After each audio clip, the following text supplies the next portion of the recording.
Vamos lá, vamos seguir agora com o professor aqui na nossa resenha. O professor Edson Simões estava falando com a gente quando a Thalita chegou aqui para fazer essa entrada especial. Fazer o jornalismo nosso muito atento aí a tudo que está acontecendo no Brasil nesse momento. Que situação, professor, Tragédia. que Tragédia. coisa boa. Tragédia, é isso? Tragédia.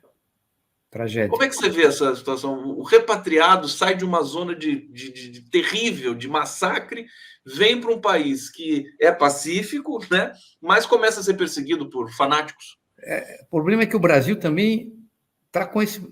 Desde o governo do presidente Bolsonaro, que o Brasil vem tendo esses conflitos entre direita, esquerda, democracia, liberalismo, pessoas que se dizem liberais não são liberais.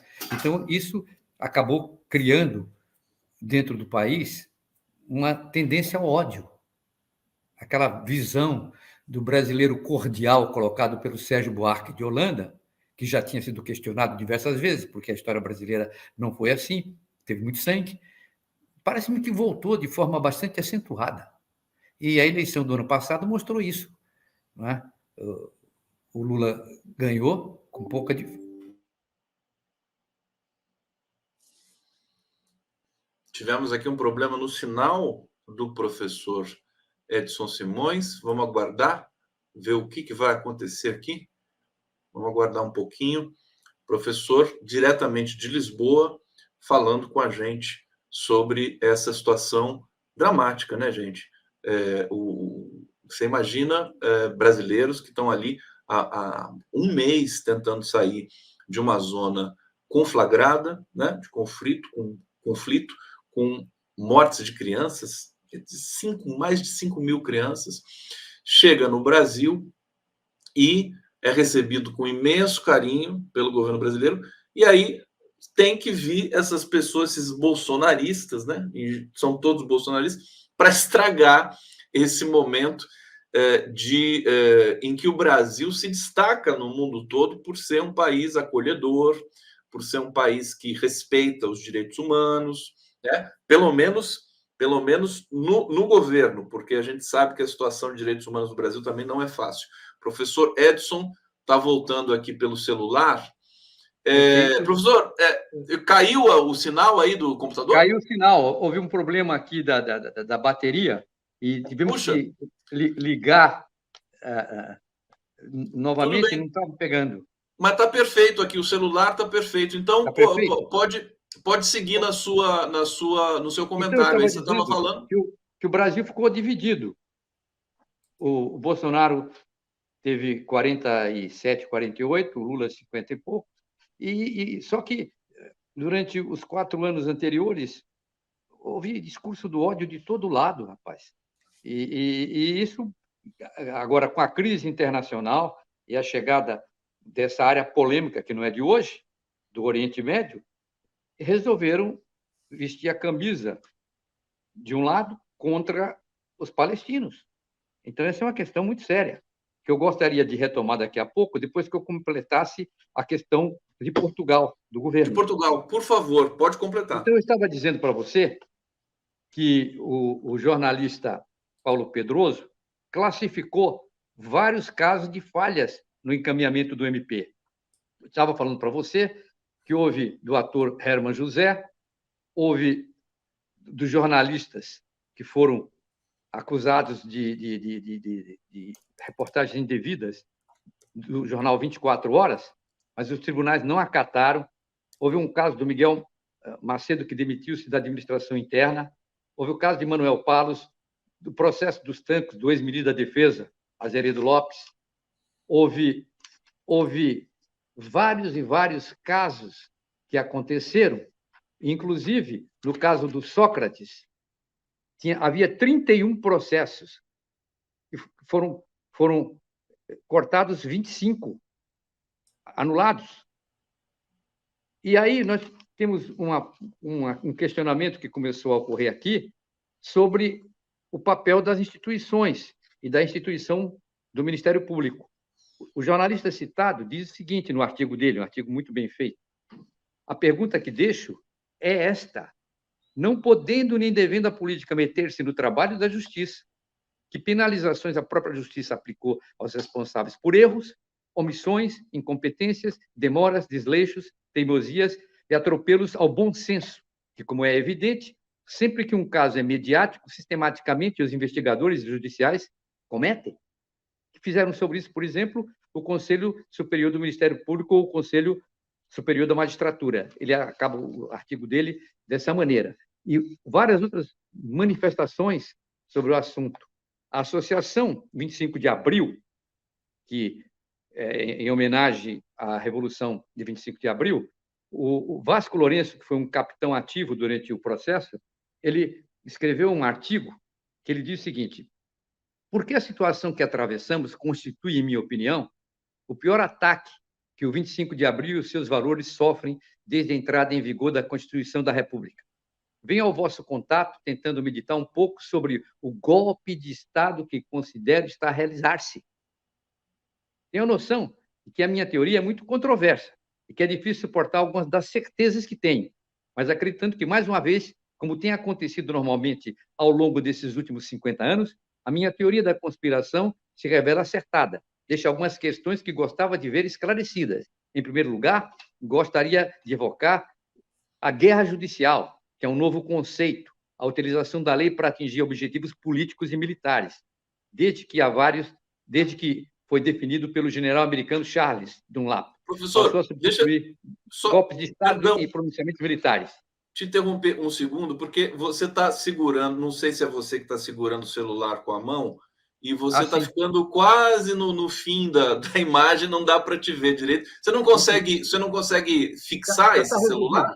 Assim melhorou. Se melhorou? Conseguir manter assim, melhorou. O senhor ainda vai dizer algumas palavras sobre... Está abaixando, não pode abaixar, porque senão você desaparece da tela. Antes eu quero dar... Deixa eu dar um recado para você, que é o seguinte: o meu querido James Onig, que é professor de Relações Internacionais da FACAMP, ele me mandou uma mensagem aqui, está dizendo: estou emocionado, Edson Simões foi meu professor no Colégio Bandeirantes, o apelido dele era Chechel. É um pássaro. Estou todo arrepiado, ele diz. Ele fez eu me apaixonar por política e geopolítica. Um abraço cheio de gratidão nele. Olha que bonito aqui. Muito obrigado a ele. É um prazer escutar isso. Muito bom. Um dia eu vou colocar... Pode passar. Vou colocar vocês dois na mesma transmissão para vocês interagirem aqui. Obrigado, viu, James Onig, pelo carinho aí. Professor, eu queria que você fechasse, porque nós temos que falar de gás ainda e do Flávio Dino. Então, se você puder traduzir para a gente, quer dizer, o que vai acontecer, inclusive, em Portugal? Quer dizer, esse governo o novo governo, como é que vai ser composto o novo governo? O parlamento vai ser destituído. Haverá eleições. E o Partido Socialista ficou desgastado, porque até provar o contrário, a mídia já jogou em toda a população. Então, é possível que o novo parlamento português seja de centro-direita, de direita, etc. E isso muda completamente porque o Partido Socialista estava desenvolvendo uma democracia social-democrata aqui em Portugal. Então, esse é o problema. Isso vai se definir no dia 10 de março de 2024. Vamos acompanhar todo esse processo aí, porque a Europa também está em ebulição total, com uma guerra ali. Aliás, posso te perguntar, o público aqui tem muita curiosidade para saber, porque assim, a imprensa parou de falar da Ucrânia. A imprensa de Portugal está falando da Ucrânia? Parou. Diminuiu. Parou também? E o senhor sabe como é que está a situação ali? Quer dizer, a tendência agora é que daqui a pouco se entre num acordo, alguma coisa com Zelensky e Putin? É o seguinte, a União Europeia, a presidente da União Europeia, Ursula, esteve lá recentemente em Kiev. Mas há uma pesquisa que foi feita aqui na Europa, e por intermédio dessa pesquisa, a maioria da população quer paz.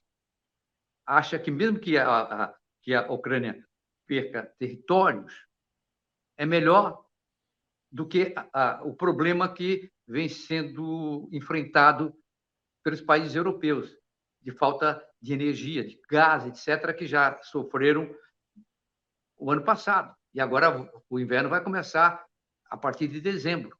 Então, há uma tendência da população em achar que tem que ocorrer paz de qualquer maneira, independente de o Zelensky perder algum setor do seu território. Então, isso aí, agora, eles saíram fora do ar, na medida em que ocorreu a guerra Israel-Palestina. E, inclusive, no momento que começou a guerra no Oriente Médio, diminuíram as matérias sobre a Ucrânia. Aí ocorreu a renúncia do primeiro-ministro. Com a renúncia do primeiro-ministro, os jornais ocuparam só esse problema do final da semana passada até hoje, aqui em Portugal. Portanto, nós temos aqui a Ucrânia diminuindo em sua...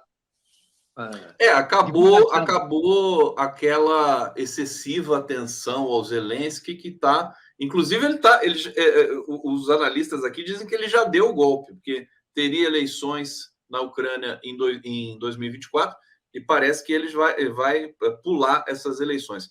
Olha só, professor Edson Simões, aqui conosco, Charles CL7. Bom dia, professor. Bom dia, Conde. Obrigado, querido, pela participação aqui. O Paulo Souto está dizendo apoio absoluto aos irmãos brasileiros palestinos. Edson Antunes, a Globo é culpada pela perseguição à Hassan. Realmente a mídia convencional brasileira foi com muito preconceito, né? Cobrir a chegada. Não tem jeito, eles não escapam, né, dessa coisa do preconceito. É estrutural, né, na imprensa convencional brasileira. É uma coisa realmente terrível. A cobertura que eles fazem do conflito já é muito nessa linha. Professor Edson Simões... Só fazer um comentário sobre a questão da Ucrânia. Isso, mas se você puder mexer o enquadramento mais um pouquinho, tá isso, para a gente ver o seu pescoço, pelo menos. Olha aí. É o seguinte, quando a Rússia estava surgindo entre a Idade Antiga e a Idade Média, a primeira capital da Rússia foi Kiev. Moscou não existia. Moscou surgiu depois. E mais, a Ucrânia sempre teve integrada à Rússia, desde os czares. Se você pegar, depois da Revolução Bolchevique de 1917, a Ucrânia teve uma participação ativa. Trotsky era ucraniano, foi considerado herói, comandando o Exército Vermelho. Khrushchev, ucraniano. Então, teve participação, tanto na época czarista, como também depois da Revolução Bolchevique. Portanto, é uma ligação umbilical da Ucrânia com a Rússia. É uma coisa... E aí que está um problema. Por intermédio dos comentaristas de jornais, televisão, rádio, etc., porque eles não levam em consideração o passado. Acontece que hoje é consequência de ontem. Portanto, se eu não sei o que está acontecendo ontem, o que aconteceu ontem, eu não posso analisar cientificamente o que está ocorrendo hoje, que é uma consequência. É uma questão dialética, para chegar a uma realidade. Tese, antítese e síntese, para chegar a uma realidade. A verdade pode ser considerada, às vezes, relativa, ou muitas vezes relativa. Contudo, essa realidade não é. Como é que eu vou entender hoje, se eu não souber o que aconteceu ontem? Essa é a contradição. Eu leio todos os jornais brasileiros e daqui e percebo que é uma falha anticientífica. Você só pode fazer uma análise para colocar a realidade e a tal verdade procurada por intermédio de fatos analisados anteriormente e as suas consequências hoje. Isso está faltando. Está faltando. Então, todo mundo passa a opinar. Quando se fala em opinião, é subjetividade, não objetividade. E a pluralidade, a pletora, né? A plurivocalidade que existe nas redes sociais, você tem aí opiniões e versões para todos os gostos. Professor, isso vale também para Israel, né? Aliás, você escreveu... Vale para Israel. Israel é um caso exemplar disso. Por quê? A primeira pergunta que se faz é a seguinte: afinal, quem dominou, em primeiro lugar, os territórios que hoje são disputados? Quem? O Reino Unido, né? A Grã-Bretanha. Não. Se você Não. pegar toda a formação, quem ocupou a região da Palestina foram exatamente quem? Os cananeus. Os cananeus foram para lá, entre 3.000 e 4.000 a.C. E ali eles montam a Palestina. Então, portanto, começa esse erro fatal aí. Posteriormente, os cananeus têm uma tribo deles chamada Jebuseus, que organiza o tal do Canaã, que é a Palestina. Posteriormente, os egípcios conquistaram a parte, mas mantiveram a outra parte autônoma. Só em 2000 é que os hebreus chegaram lá. Os hebreus, nome primitivo dos judeus descendentes de Eber que ligado a Abraão, que foi para lá organizar. Em 1250, Moisés traz as 12 tribos que estavam escravizadas no Egito para o Canaã. Quando chega lá, começam novos conflitos. Aí, 1250 antes de Cristo, né? Antes de Cristo. Ele não foi um líder religioso apenas. Ele foi um líder político. Tanto é, se você pega os 10 mandamentos, é uma espécie de pacto social. É uma mini-constituição. É um arcabouço. Né? Para o povo israelita. O Davi, em 1010, organiza o Estado. Depois, Salomão herda o Estado. Quando ele morre, ocorre a divisão do reino da Judéia e de Israel. Aí os assírios invadem, Nabucodonosor, leva os judeus para lá. Depois vem Alexandre o Grande. Depois, em 67, o Judas Macabeu reorganiza. Aí, em 63 a.C., depois de Cristo, desculpe, os romanos conquistam a região. Acabam com o Templo de Salomão em 70 depois de Cristo. E os judeus foram afastados e ocorre perseguição aos zelotes, que eram guerrilheiros judeus. Aí, no século XVI, os otomanos começam a dominar a região e vão até 1917. Aí é que entram os ingleses. Lord Balfour, que era ministro, disse que vai criar o Estado de Israel. Promete, com base no sionismo do Herzl. Diz que vai criar. E aí muitos judeus começam a comprar a terra dos palestinos na luta para criar o Estado de Israel. E aí nós entramos no trágico século XX. Em 36, os palestinos se revoltaram contra a imigração em massa que estava acontecendo dos judeus.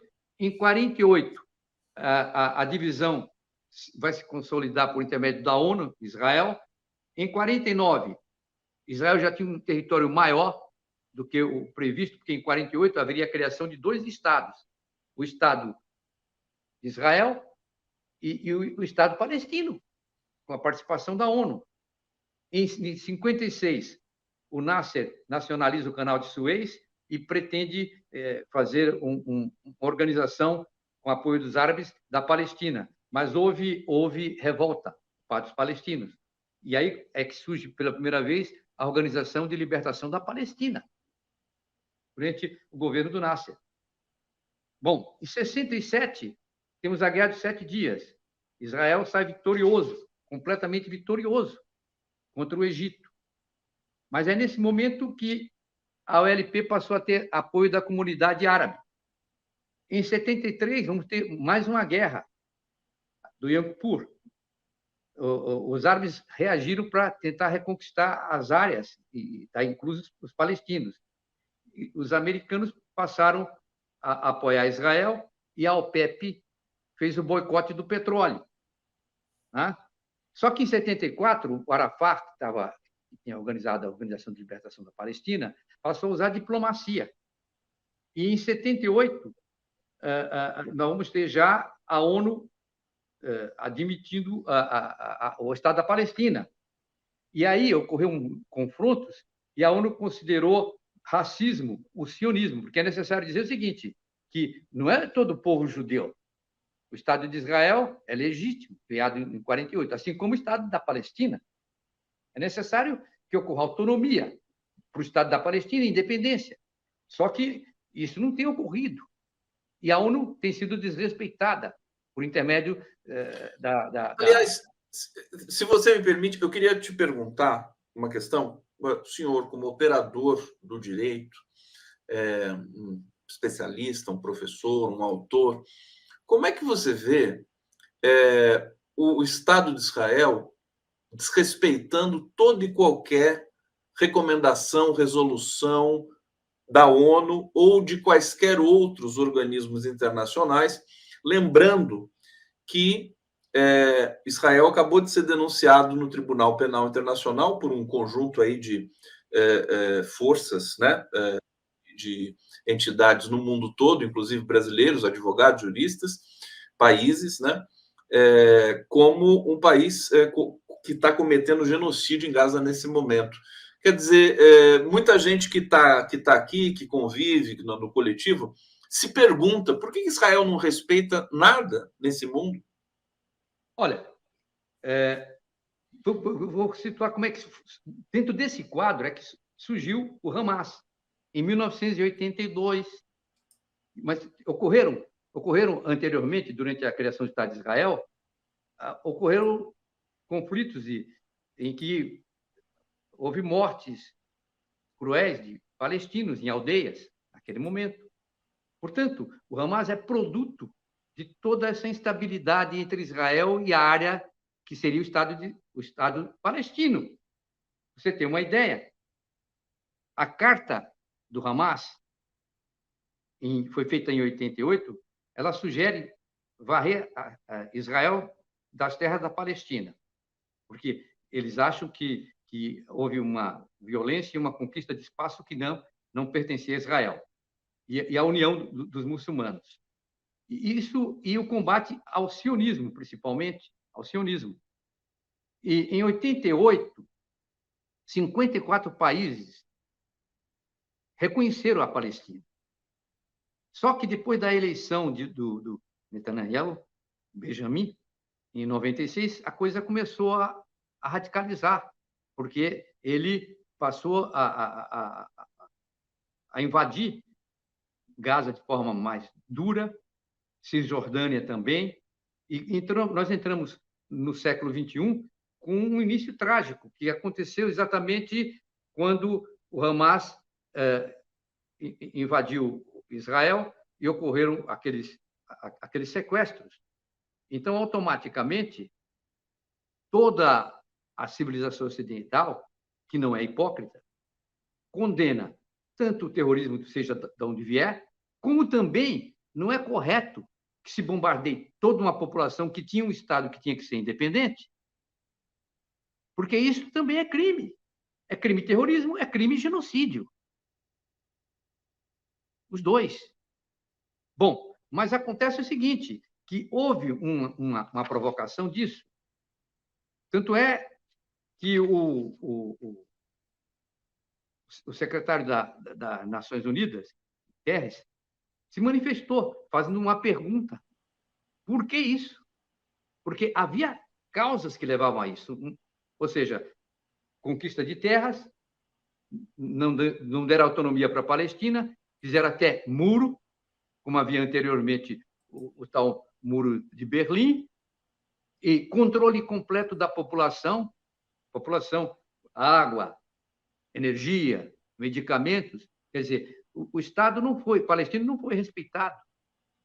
Portanto, a população pede paz, inclusive o Brasil, porque não pode continuar. Se tem a criação de dois Estados, e se anteriormente quem começou a habitar a região, e a questão da propriedade, entre aspas, é fundamental, foram os palestinos, de forma tribal. Depois é que chegaram os hebreus. Portanto, cientificamente, não há porquê esse massacre que está acontecendo lá na área de Gaza. Primeiro tiveram que tirar 1,5 milhão do norte, depois agora estão penetrando no sul de Gaza, estão bombardeando hospitais, estão dizendo que tem armamento em hospitais que foram Estão emitindo informações contraditórias, estão mandando os palestinos para o norte de novo, estão falando dos palestinos indo para o norte. Agora, professor, o senhor já tinha visto um massacre de crianças nesse nível? Quer dizer, todas as comparações que foram feitas, esse é o conflito que mais matou criança per capita, enfim, no mundo, toda a história. É um massacre. Um massacre.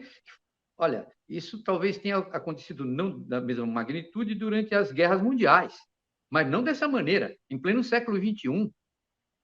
Ou seja, o humanismo que foi defendido anteriormente desde o Renascimento pelo Ocidente, e o Renascimento começa depois o Iluminismo, depois todo o processo de evolução filosófico, a organização democrática, que começa com a monarquia constitucional inglesa no século XVII, depois vem com a Revolução Francesa, chegando a princípios democráticos liberais e a globalização do século XX. Século XXI, até a semana retrasada, tinha quase 9.000 mortos, dos quais predominavam as crianças que você está falando, fora idosos. Um massacre total. Tem um texto da Associação Judaica, comitê, que eles defendem o Guterres, quando o Guterres colocou o seguinte, que os ataques do Hamas não surgiram do nada. Por que ele falou isso? Não surgiu do nada porque, se você pegar todo o processo e a memória anterior, não foram respeitados os palestinos. E aí ocorre a Organização da Libertação da Palestina, depois ocorre Setembro Negro, que fez um ataque lá na Alemanha durante os Jogos. E, portanto, o Estado de Israel é legítimo e o Estado palestino é legítimo. Só que o Estado de Israel vem controlando toda a área de Gaza. Agora, você não acha que Israel, com essa violência, com essas atrocidades, não perde um pouco dessa legitimidade alegada aí? Quer dizer, claro, ele não pode. Sim, né? Como é que eu pegar um grupo que eu denomino como se fosse terrorista, eles denominam o terrorismo, e houve realmente esse episódio esse ano, como é que eu vou jogar bomba em toda uma região sobre a população civil? O Hamas se aproveitou, inclusive, disso, do aumento do território com colonos judeus, etc., para poder entrar dentro da Palestina. Mas ele não representa totalmente o povo palestino. O povo palestino quer paz, quer tranquilidade. Inclusive, muitos trabalham até em Israel. Eles vêm sendo... Na verdade, eles foram discriminados desde a década de 50. Portanto, tem uma revolta popular. E cada vez que acontece isso, nós temos aí praticamente um massacre da população civil. Isso não pode ser admitido. Por isso que a ONU se manifestou. Só que tentaram derrubar até o secretário-geral da ONU. Pediram a saída dele, né? E sempre é curioso porque Israel, na prática, né, fisicamente, produz violência e no discurso também, né? Quer dizer, não aceita nada, insulta-os. Dizia-se que tem uma corrente do sionismo radical e que está controlando o governo. Tanto é que, dentro de Israel, uma parte da população civil vinha combatendo quando ele queria fechar praticamente a ação da Suprema Corte e, portanto, tentando implantar autoritarismo dentro de Israel, que tem todas as condições de ser um Estado democrático, liberal, em pleno Oriente Médio, e vivendo com os árabes de uma maneira harmônica, negociando. É necessário dizer que já viveram juntos anteriormente. Agora, como é que pode um povo ser massacrado dessa maneira? Onde? Me conta. Uma coisa que eu escuto aqui de vários analistas que passam pelo programa é que, pelo menos, os povos do mundo, né, não os governantes, né, a exceção do presidente Lula e do presidente Gustavo Petro, né, mas o Lula em especial, os povos do mundo defendem a Palestina de maneira assim absolutamente inequívoca, né? A gente viu o que aconteceu em Londres, né? 1 milhão de pessoas nas ruas de Londres pedindo cessar-fogo. Os Estados Unidos também estão passando por pressões muito grandes, o governo Biden. Aliás, há quem diga que essa aparente redução, acho que ela é real, né? Israel diminuiu um pouco os bombardeios ali em Gaza, ela tem a ver com o fato de o Netanyahu ter sido advertido, em off, evidentemente, pelo governo estadunidense. O que você pensa sobre isso? No primeiro tempo, o Biden apoiou de forma extrema o que estava acontecendo. Mas isso está tendo reflexo na economia, está tendo reflexo na política, porque ele é candidato novamente a presidente da República. E a população americana já está escaldada de guerras. Veja, os americanos entraram na Primeira Guerra Mundial, entraram na Segunda Guerra Mundial, veio Guerra da Coreia, veio Guerra do Vietnã, etc., etc., etc., chegando agora quase, porque na hora que eles dão apoio, e já vinha com o problema da Ucrânia, da Ucrânia, eles começaram a sentir na pele a crise do Oriente Médio por causa do petróleo. Automaticamente, o povo americano passou, primeiro, de forma mais silenciosa, a se posicionar. E, com a eleição, o Biden resolveu dar uma de caráter humanitário. Todavia, ele não conseguiu sucesso, porque me parece que a programação do primeiro-ministro de Israel, sionista e de extrema-direita, ele pretende ocupar definitivamente toda a região de Gaza, pelo que está acontecendo no momento, ao cúmulo de dizer que os hospitais foram bombardeados porque havia armas. Então, os americanos, tanto na guerra do Oriente Médio, como também na guerra da Ucrânia, tiveram um papel importante. Às vezes, a gente lê alguns artigos de jornais americanos antigos, e eles diziam o seguinte, que os republicanos compravam armas e os democratas usavam. Pois é. É uma situação também ambígua, né? E Professor, deixa eu pedir licença aqui para você ler os comentários. A gente está chegando no final do nosso papo aqui. Cristina Carper está dizendo aqui, muito obrigado, Edson Simões, que maneira mais clara de ensinar e esclarecer a história desta guerra. Obrigado a Conde por esse programa. Um abraço daqui do Kansas, nos Estados Unidos. Olha só, estamos sendo assistidos no Kansas. Deócles Duarte diminuiu porque destruiu tudo, né? Diminuiu o bombardeio porque realmente, acho que mais de 30% de Gaza foi colocado ao chão, né? Hilda L., você não precisa ser palestino ou israelense para defender este ou aquele lado. Basta ser humano, basta você ser humano para se posicionar. Quer conhecer uma pessoa, veja o lado em que ela se encontra. Vera Leão, Israel está assustando o mundo, está fadado ao isolamento. N. Walsh está dizendo aqui, 87% do Hamas é composto de órfãos palestinos. Só isso já é um massacre. Professor Edson Simões, quero agradecer demais a sua presença aqui, sua generosidade. Será convidado em breve para estar aqui conosco mais uma vez. Pessoal aqui gostou muito das suas considerações, do seu capricho aqui. Foi uma verdadeira aula realmente histórica. E a gente vai aqui para a transição no nosso programa. Agradecer demais e desejar um excelente fim de semana aí em Portugal para você. Muito obrigado. Agora vou dar uma posição subjetiva para encerrar. É necessário o respeito, autonomia absoluta ao Estado palestino. E também autonomia para o Estado de Israel. Mas não interferência no Estado palestino, porque então deixa de ser Estado. Enquanto não acontecer isso, haverá conflito, porque os árabes vão apoiar o Estado palestino e o mundo, porque ninguém é favorável a massacre. É necessário dizer que a responsabilidade disso é uma tendência de extrema-direita sionista dentro de Israel. Isso não significa que o povo judeu seja favorável a esse tipo de violência. Eles estão cansados desde a Segunda Guerra Mundial.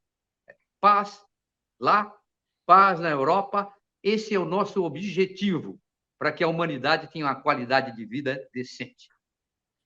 Vamos trabalhar nesse sentido e você trabalha para isso. Estamos aqui trabalhando para isso. Tá? Obrigado, abraço, professor. Muito obrigado pela oportunidade. Estou à sua disposição. Um abraço carinhoso para você. Dá um beijo na Márcia aí. Logo a gente estará junto novamente. Vamos para a transição aqui no Giro. Valeu!